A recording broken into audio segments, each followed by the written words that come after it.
South China Morning Post, 18th of February 2023, building Europe's first smart city under the controversial Belt and Road Initiative in Bulgaria is in ruins. China has been operating in Eastern Europe to split the European Union apart from Europe. In Ravno Pole, on a gloomy midwinter morning, a few primarily elderly locals wander around the run-down town square, some picking up goods from a small store and others sitting on plastic chairs in the lone cafe, munching into dishes of chicken and rice that cost Rs 2. The streets around the plaza are littered with dilapidated homes. The only indication of profitable activity is the rumble of trucks traveling to and from an industrial park and a supermarket warehouse. The settlement, which appears to have remained largely untouched since 1990 when protests in the adjacent city, Sofia, ended Bulgaria's 4 dark decades behind the Iron Curtain, has an air of tiredness and silent ruin. A similar scene may be found in the tens of thousands of communities that make up Bulgaria or other former Eastern Bloc nations still attempting to catch up to their affluent Western neighbors. That is especially hard for Ravno Pole because things were expected to differ significantly. According to a miraculous €1 billion change promised to residents under China's Belt and Road Initiative, this rundown village should have now become Europe's first smart city. Over 10 years ago, investors with ties to Hong Kong purchased a golf course near Ravno Pole for an estimated €11 million with intentions to develop St. Sofia, an entertainment and opulent housing development that the local press dubbed the Bulgarian Las Vegas at the time. St. Sofia, which would have covered 1 million square meters, 247 acres, and included 4,000 square meters of Bulgarian rose gardens, office buildings, a multi-purpose indoor coliseum, a casino, an exhibition center that could accommodate 31,000 people, an artificial lake, and a kids' entertainment area modeled after Sega's Joypalace theme park in Tokyo, Japan, was also planned. With Europe's largest indoor water park, a nightlife district, and a luxury shopping center modeled after the Dubai Mall, this development would cater to tourists and owners of high-end homes and apartments. This project, led by Hong Kong-based Bulgaria Development Holdings Limited, was described as a milestone in China's entry into Europe under the Belt and Road Initiative in a promotional video that used computer-generated images. It was expected to generate 10,000 jobs during construction and thousands more after it was finished. At a presentation for potential investors about the St. Sofia project held in the Bulgarian embassy in Beijing in 2016, Dimitar Abadjev, the then Bulgarian Consul General in Shanghai, suggested purchasing shares in the project would open the door to becoming a citizen of the European Union. Be our partners in the Bulgaria Development Holdings St. Sofia project, he urged the audience in a YouTube video. That is quite significant because you can purchase shares in a project like this and obtain permanent residency, then Bulgarian citizenship, making you an EU citizen and enabling free mobility within the EU. The executive director of Bulgaria Development Holdings, Josie Lokpuezi, was quoted as saying that St. Sofia had the potential to boost not only the local economy but the Bulgarian economy as a whole and would create an incremental 1% of GDP growth and add at least 5,000 new jobs in rhapsodic press coverage in March 2019 by the Chinese Communist Party-owned China Daily newspaper. The first phase of construction was scheduled to start before the end of the year and be finished by 2021. According to an announcement made by Lok's company back in 2018. After that year's harvest, heavy machinery would move into sunflower fields outside the village to start building Europe's first smart city, according to a breathless report from Ravno Pole on China's state-run English-language television channel CGTN. It was based on a concept proven several times already in China. According to the CGTN report, which featured an interview with a senior official from the Sofia government's Invest Bulgaria agency, the project involved the China state construction company and telecoms giant ZTE. The official said this presented a fantastic opportunity for Chinese investors because Bulgaria was the closest country from the European Union to China. Emil Karanikolov, the Bulgarian Minister of Economy, is seen in video clips from a glitzy launch ceremony in 2018, sealing the deal while the chairman of the Bulgarian Development Bank announces that the city of the future is about to be built. The videos can be found on the Bulgaria Development Holdings website. All the exaggeration was untrue for the people of the Ravno Pole, even though everything seemed too fantastic to be true. After the official opening, things fell silent, the project failed, and Locke and her Bulgaria Development Holdings co-workers left their office in a hip retail center outside of Sofia, even though their rent was still outstanding. The golf course was sold to a group of Bulgarian businessmen in 2019. Life in Ravno Pole returned to its routine grind without a word of apology or explanation to those anticipating watching a city of the future take shape on their doorsteps, and without a line of coverage from the Chinese and Bulgarian media who so enthusiastically hyped the grand plans. What went wrong, then? How did a massive project that seemed to have the support of influential Chinese investors be welcomed by the Bulgarian government and be marketed as a component of China's well-known Belt and Road Initiative program to vanish into thin air? When we caught him in the golf club's parking lot and asked him what had become of the intelligent city everyone had been promised, Angel Angelov, CEO of the St. Sofia Golf Club and Spa, responded with amusement that whatever destroyed the smart Sofia street city, it had nothing to do with the epidemic.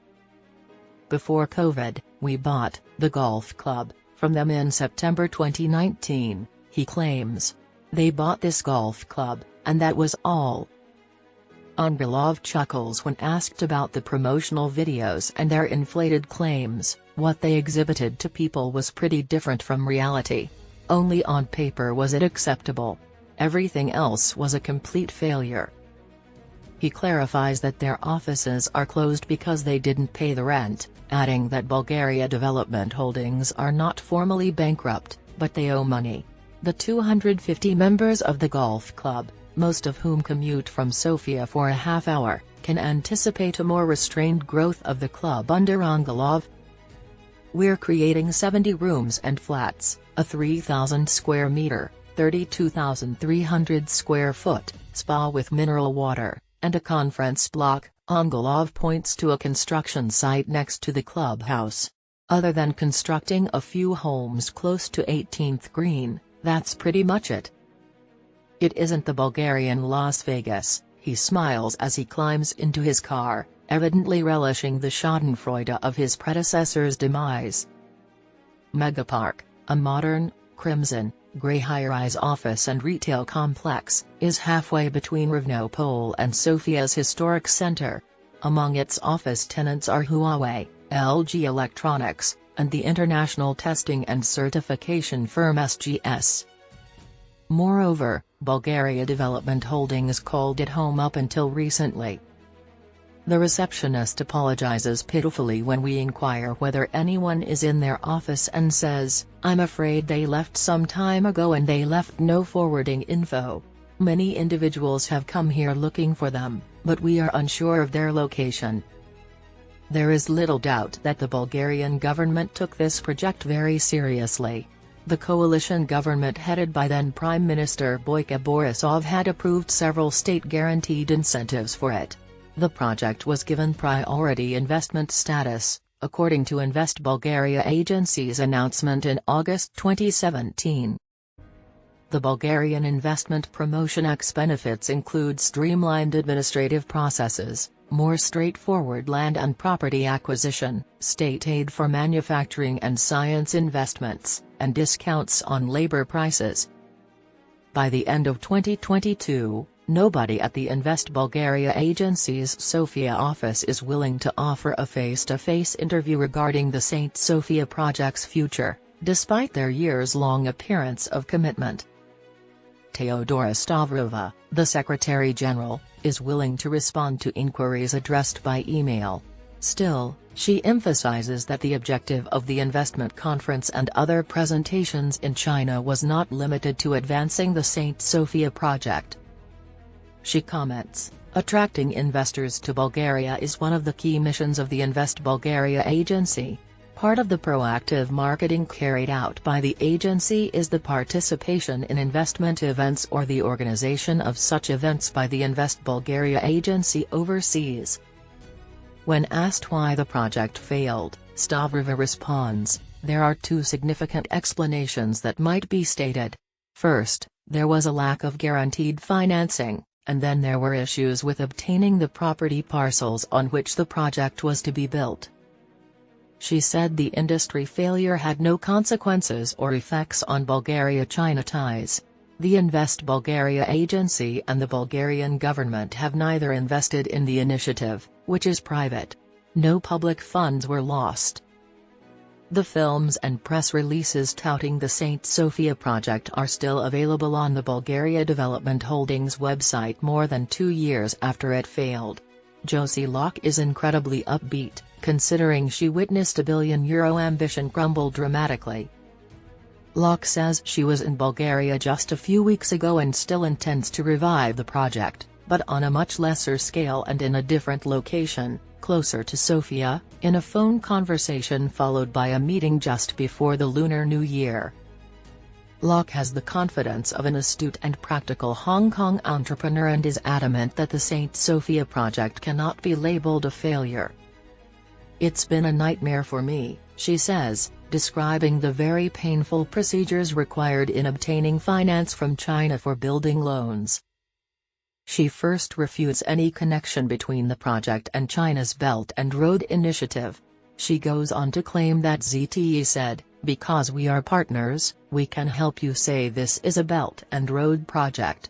This is after being reminded that it was frequently used in their promotional movies. "But to be completely honest, China does not finance us. We don't care how it's termed. Belt and Road is just a name and a marketing ploy. Private investors are available. We want to complete the project." She claims that ZTE will provide the contractor and all the technology so that we can have a smart city concept for the project. Yet, they did not invest in the initiative whatsoever. Locke states, "We are scaling down the project and beginning anew, and we asked them for a haircut on our previous rent." Wave reveals that Bulgaria Development Holdings and Megapark have been at odds over a year's rental payments. In addition, she states that the golf course was sold in 2019 for a loss that was not a large difference from what we paid. While insisting she can still collaborate with Bulgarian government officials in the future, Locke claims she did not have the opportunity to do so during her most recent visit to the nation.